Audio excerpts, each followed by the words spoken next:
بسم اللہ الرحمن الرحیم۔ السلام علیکم عزیز طلباء۔ Pakistan studies class 10 federal board کا یونٹ 3 کانسٹیٹیوشنل ڈیولپمنٹ ابھی ہم شروع کرنے جا رہے ہیں۔ اس کے فرسٹ پارٹ کے اندر ہم ڈسکس کریں گے historical context of constitutional development in Pakistan, یعنی پاکستان میں آئینی ترقی کا تاریخی پس منظر۔ تو اس پارٹ کے اندر ہم دیکھیں گے کہ پاکستان کے آزاد ہوتے ہی ہم نے اس نئے وجود میں آنے والے ملک کے اندر کون سا قانون لاگو کیا، کون سا آئین اپنایا، اور اپنا آئین بنانے کے لیے ہم نے کیا اقدامات کیے، اور ہمیں آئین بنانے میں ٹائم کتنا لگا، اور ہمیں کون کون سی اس میں مشکلات پیش آئیں۔ یہ تمام چیزیں انشاءاللہ انتہائی آسان الفاظ میں اور انتہائی مختصراً پوائنٹس کی شکل میں آپ کے سامنے رکھوں گا تاکہ آپ کی پیپر کے لحاظ سے اچھی تیاری ہو جائے۔ تو چلیں اس کا باقاعدہ آغاز کرتے ہیں۔ سب سے پہلے introduction. The roots of Pakistan constitutional history go back to the British colonial era. Pakistan کی آئینی تاریخ کی جڑیں برطانوی دور حکومت تک جاتی ہیں۔ To manage the Indian subcontinent the British introduced several laws. اچھا، بر صغیر پاک و ہند کے انتظام کو بہتر طور پہ چلانے کے لیے حکومت برطانیہ نے کئی قوانین بنائے، with the government of India act 1935 being the most important. اچھا، جتنے بھی انہوں نے یہاں پہ قانون بنائے یا لاگو کرنے کی کوشش کی، ان میں سب سے جو اہم تھا وہ تھا India act 1935۔ This law created a foundation for governance and administration۔ اچھا، یہ وہ قانون تھا جو حکومت اور انتظامیہ کے لیے بنیاد فراہم کرتا تھا۔ When Pakistan gained independence in 1947, it faced immediate challenges and could not draft its own constitution quickly۔ اچھا، اب آزادی حاصل کرتے ہی پاکستان کو جو سب سے پہلا مسئلہ درپیش آیا وہ یہ کہ ہمارے پاس ہمارا اپنا کوئی آئین یا قانونی مسودہ موجود نہیں تھا، اور نہ ہی اتنی جلدی وہ کچھ لکھا جا سکتا تھا، بنایا جا سکتا تھا۔ Therefore, the Government of India Act 1935 with some changes was adopted as an interim constitution to ensure continuity and stability in the early years۔ لیکن ہمارے پاس ایک بنایا قانون انڈیا ایکٹ 1935 موجود تھا، اس کے اندر ہم نے کچھ تبدیلیاں کی اور اپنے اکارڈنگ اس کو تھوڑا سا سیٹ کیا، اور اس کو ہم نے اپنے عبوری آئین کے طور پہ نافذ کر دیا، یعنی عارضی آئین کے طور پہ ہم نے اس کو اپنا لیا کہ جو ہی ہمارا اپنا آئین بن جائے گا تو ہم اس کو ہٹا دیں گے اور اپنا آئین لاگو کر دیں گے، لیکن تب تک ہم اپنے انتظام کو انہی بنیادوں پہ چلائیں گے جن پہ اس سے پہلے چلا آ رہا تھا، یعنی انڈیا ایکٹ 1935 کے تحت ہی ہم یہ سارا کام کریں گے۔ نیکسٹ ہے انڈین انڈیپینڈنس ایکٹ 1947۔ اچھا، یہ انڈیپینڈنس ایکٹ تھا جس کے تحت دونوں ملکوں کو آزادی اور خود مختاری ملنی تھی۔ The Indian Independence Act 1947 divided British India into two independent states, India and Pakistan. اچھا، انڈین انڈیپینڈنس ایکٹ 1947 ہی وہ قانون تھا جس کے تحت بر صغیر کے اندر دو آزاد ریاستیں وجود میں آئیں، بھارت اور Pakistan. It gave both countries the status of dominions and the power to make their own laws۔ اچھا، اس قانون کے مطابق دونوں ممالک کو ڈومینین کا درجہ دیا گیا اور انہیں یہ اختیار دیا گیا کہ وہ اپنے لیے اپنے قوانین خود بنا سکتے ہیں۔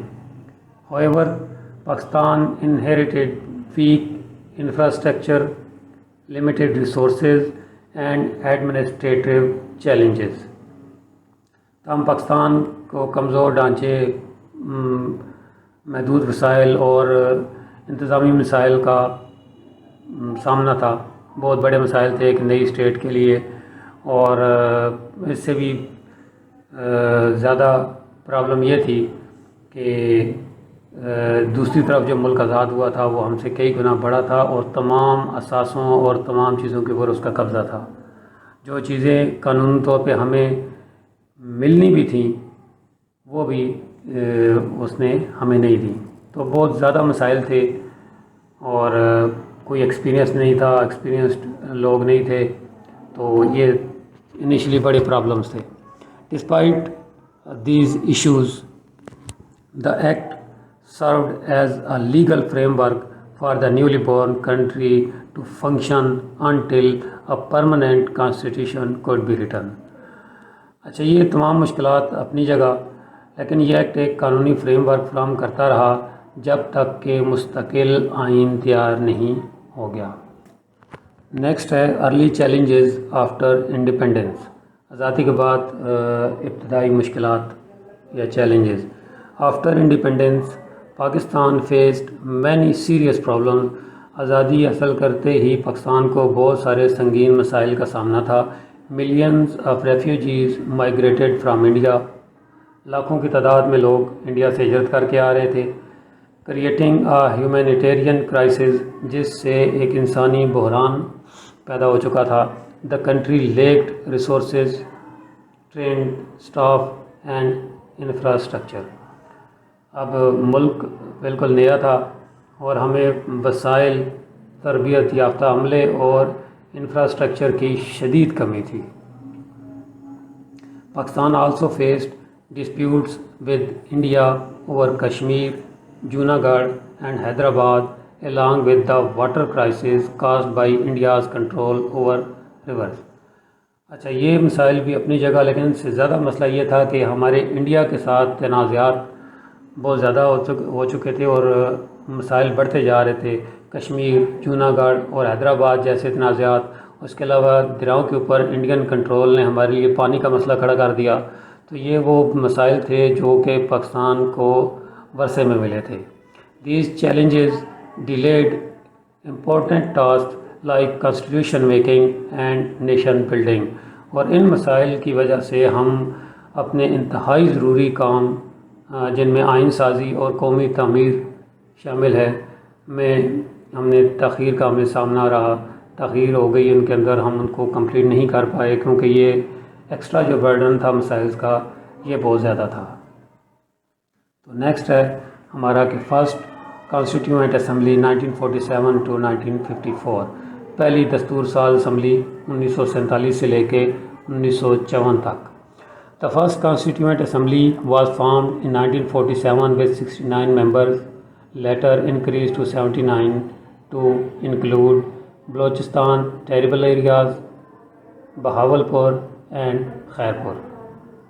اچھا، پہلی دستور ساز اسمبلی 1947 میں قائم ہوئی، جس میں شروع میں 69 ممبر تھے اور بعد میں ان کو 79 کر دیا گیا تاکہ بلوچستان، قبائلی علاقوں، بہاولپور اور خیرپور کو نمائندگی دی جا سکی. یعنی یہ جو 10 سیٹیں انہوں نے ایکسٹرا اس میں ڈالی، یہ انہوں نے بلوچستان، قبائلی علاقوں، بہاولپور اور خیرپور کو نمائندگی دینے کے لیے بڑھائی تھیں. اس دستور ساز اسمبلی کا کام تھا کہ پہلے آئین کی تکمیل کرنا، آئین لکھنا اور اس کو اپروو کرانا. تو ڈیٹیل میں دیکھ لیتے ہیں کہ the assembly had 2 main task.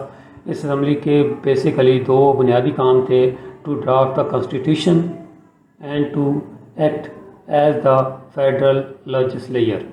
اچھا، 2 کام اس کے ذمے تھے بیسیکلی. ایک تو سب سے جو مین کام تھا وہ یہ تھا کہ آئین تیار کرنا، اور دوسرا کام یہ تھا کہ یہ اسمبلی وفاقی قانون ساز ادارے کے طور پر کام کرنی تھی. یعنی ہماری سمجھ لو کہ پہلی نیشنل اسمبلی تھی.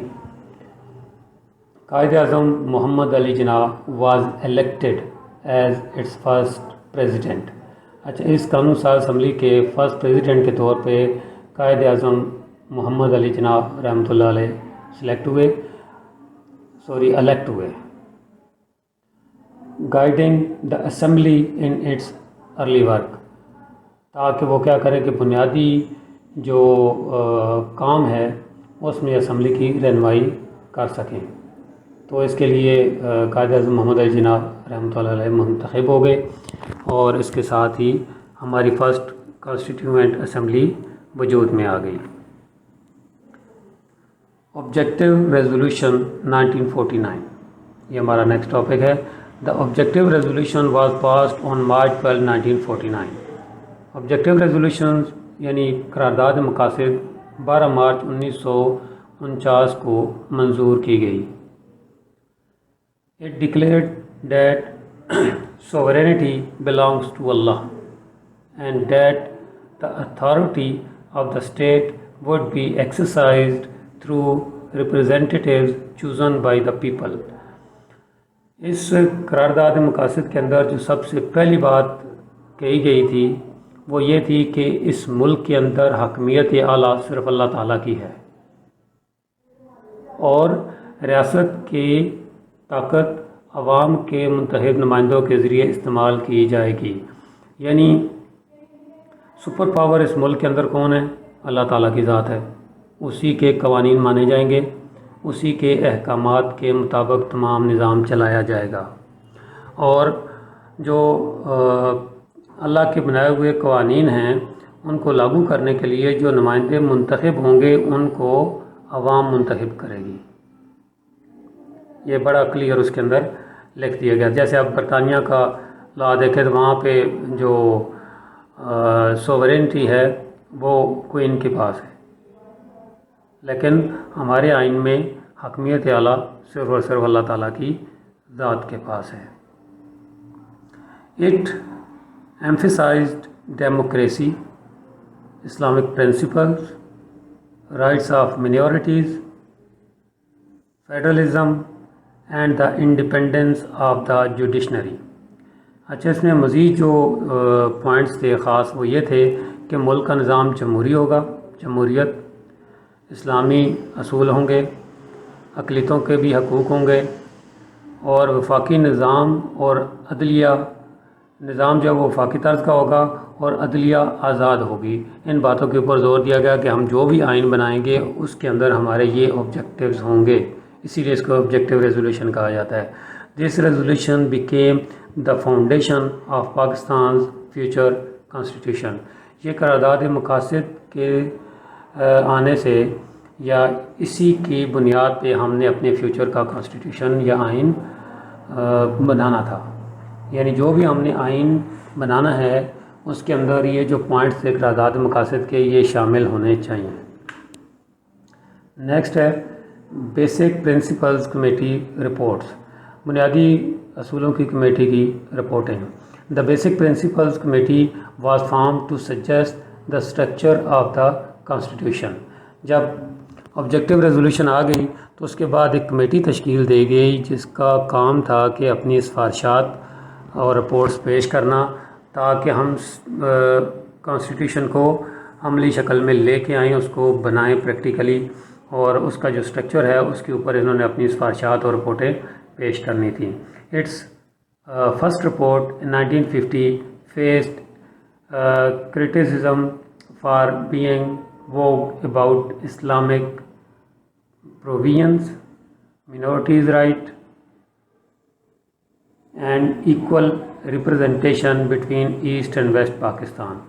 اچھا، اس کی جو پہلی رپورٹ پیش کی گئی 1950 میں اس کے اوپر بہت زیادہ تنقید کی گئی، مگر اسے جو جس بات پہ اس کو تنقید کا نشانہ بنایا گیا وہ یہ تھا کہ انہوں نے کہا جی اس کے اندر اسلامی اصول شامل نہیں کیے گئے، اقلیتوں کے حقوق کی بات نہیں کی گئی، اور مشرقی اور مغربی پاکستان میں برابر نمائندگی نہیں دی گئی۔ یعنی اس طرح کی اس کے اوپر اوبلیگیشنز لگا کر اس کے اوپر کافی تنقید ہوئی۔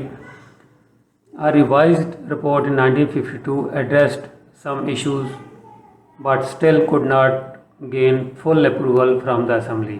اچھا، پھر انہوں نے اپنی جو رپورٹ تھی فرسٹ اس کے اندر ترامیم کی، کچھ چینجنگ لی، اور اس کے بعد 1952 میں دوبارہ اس کو پیش کیا ترمیم شدہ رپورٹ کو، لیکن اسمبلی میں مکمل طور پہ منظوری پھر بھی حاصل نہیں کر سکی یہ رپورٹ، اور یہ معاملہ پھر اسی طرح پینڈنگ پڑا رہا۔ Causes of delay in constitution making. اچھا، یہ تو آپ نے دیکھ لیا کہ ہم 1952 تک پہنچ چکے ہیں، 47 سے 5 سال گزر چکے ہیں پاکستان بننے میں، لیکن اب بھی ہم آئین نہیں بنا سکے۔ تو اب ہم دیکھ لیتے ہیں کہ اس کے اندر کیا وجوہات تھیں کہ کیوں ڈیلے ہو رہا تھا، آئین بن کیوں نہیں رہا تھا، اس کے اندر ہمیں کیا پرابلمز پیش آ رہی تھیں۔ Several factors delayed constitution making, بہت سارے فیکٹرز تھے، بہت ساری وجوہات تھیں جو ہمارے آئین سازی کے عمل کو روک رہی تھی۔ Immediate crisis like refugees settlement, financial issues and dispute with India diverted attention. اچھا، سب سے بڑا مسئلہ وہ مہاجرین کی آباد کاری کا تھا کہ لاکھوں لوگ انڈیا سے ہجرت کر کے آ رہے تھے، ان کو ہم نے سیٹلمنٹ کرنی تھی ان کی۔ اس کے علاوہ ہمارے پاس فنانس کا بہت بڑا پرابلم تھا، پیسہ نہیں تھا، ٹھیک ہے، کہ ہم یہ سارے کام کر سکیں، یہ ایک علیحدہ مسئلہ تھا۔ اس کے علاوہ جو اور ایک ایشو تھا وہ یہ تھا کہ انڈیا کے ساتھ ہمارے تنازعات، تو یہ ساری چیزیں جب اکٹھی ہوئی تو ہماری اٹینشن جو ہے وہ ڈائیورٹ ہو گئی، ہم فل فوکس نہیں کر سکے اپنے کانسٹیٹیوشن میکنگ کے اوپر۔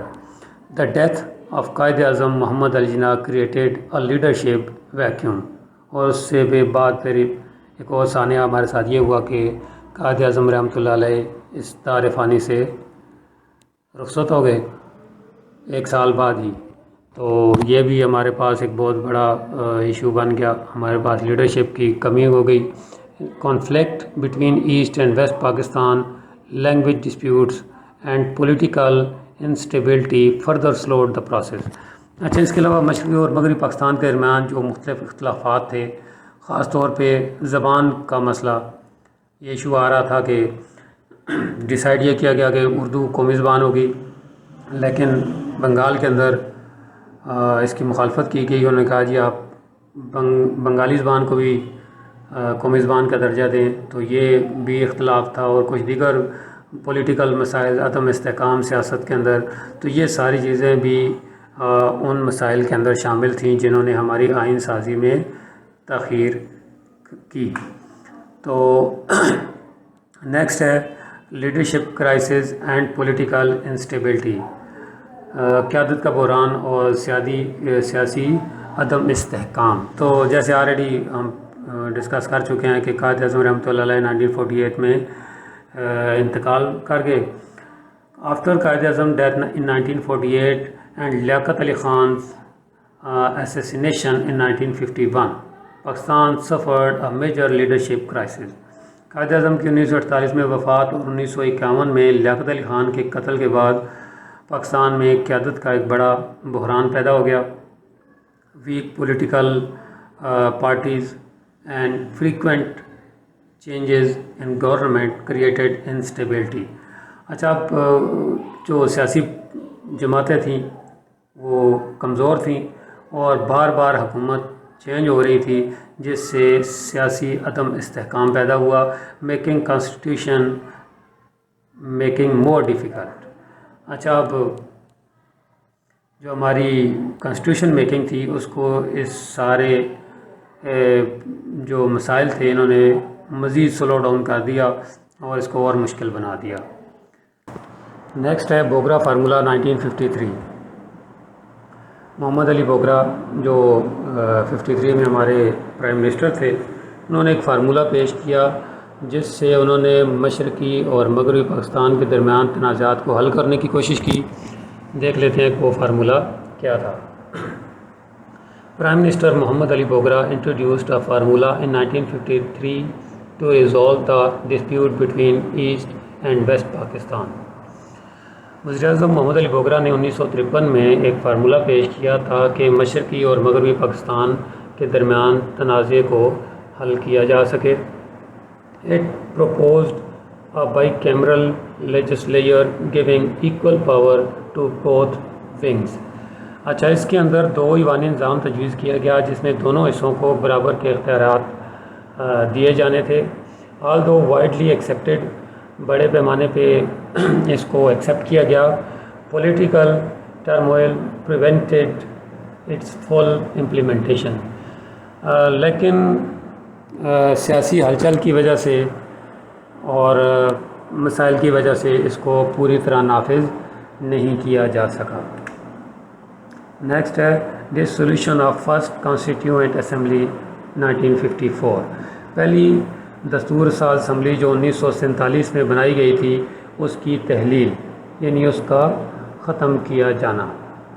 Governor general Ghulam Muhammad dissolve the first constituent assembly on October 24, 1954. پہلی دستور ساز اسمبلی کو 24 اکتوبر 1954 کو توڑ دیا گیا اور یہ کام گورنر جنرل غلام محمد نے کیا. اور کیوں کیا انہوں نے؟ ان کا کلیم یہ تھا claiming it failed to deliver a constitution. انہوں نے کہا جی یہ اسمبلی جو ہے نا آئین بنانے میں ناکام رہی ہے. 1947 سے لے کے 1954 تک تقریباً 7 سال ہو چکے ہیں لیکن یہ دستور ساز اسمبلی کوئی بھی آئین نہیں بنا سکی. تو اس بنیاد پہ انہوں نے اس اسمبلی کو ڈیزالو کر دیا. This decision was controversial but mark the end of the first phase of Pakistan constitutional journey.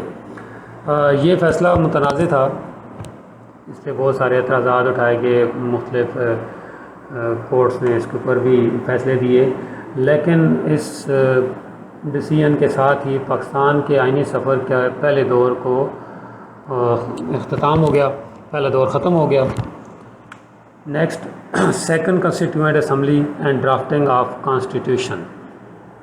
دوسری دستور ساز اسمبلی اور آئین کا مسودہ تیار کرنا. A second constituent assembly was formed in 1955 with 80 members. اچھا 80 ممبرز کے ساتھ 1955 میں دوسری دستور ساز اسمبلی قائم کی گئی. It worked on completing the draft based on earlier efforts. اچھا اس نے وہیں سے آگے کام شروع کیا جہاں تک پہلی دستور ساز اسمبلی کام کر چکی تھی. انہوں نے اسی کام کو آگے بڑھایا. On March 23, 1956 Pakistan adopted its first permanent constitution and became the Islamic Republic of Pakistan. اچھا خدا کر کے وہ دن بھی آ گیا جب ہم نے اپنا آئین نافذ کیا. یہ ڈیٹ تھی 23 مارچ 1956 کی, اور پاکستان نے اپنا پہلا آئین اپنایا اور اس آئین کے تحت ہمارے ملک کا نام اسلامی جمہوریہ پاکستان رکھا گیا. Marking the end of the interim phase. اور جو عبوری دور تھا, جو عبوری طور پہ ہم نے قانون اپنایا ہوا تھا اور جو عبوری اسمبلیز ہم بنا رہے تھے, ان تمام کا اختتام ہو گیا ہمارے پہلے پرماننٹ آئین کے آتے ہی. اچھا یہاں تک وہ ساری ہسٹری تھی جو ہم نے ڈسکس کرنی تھی کہ آئین بنانے میں ہمیں کیا مشکلات پیش آئیں, کیا کیا مسائل تھے. تو اب 23 مارچ 1956 کو ہمارا پہلا آئین بن گیا. تو انشاءاللہ اگلی ویڈیو میں ہم پھر 1956 کی کانسٹیٹیوشن سے آگے چلیں گے. تو ابھی ہم اس کا پورے جو ہم نے ہسٹری پڑھی ہے اس کا شارٹ سا کنکلوژن کر لیتے ہیں. The period from 1947 to 1956 was full of challenges. 1947 سے 1956 کا جو دور تھا یہ مشکلات سے بھرا ہوا تھا.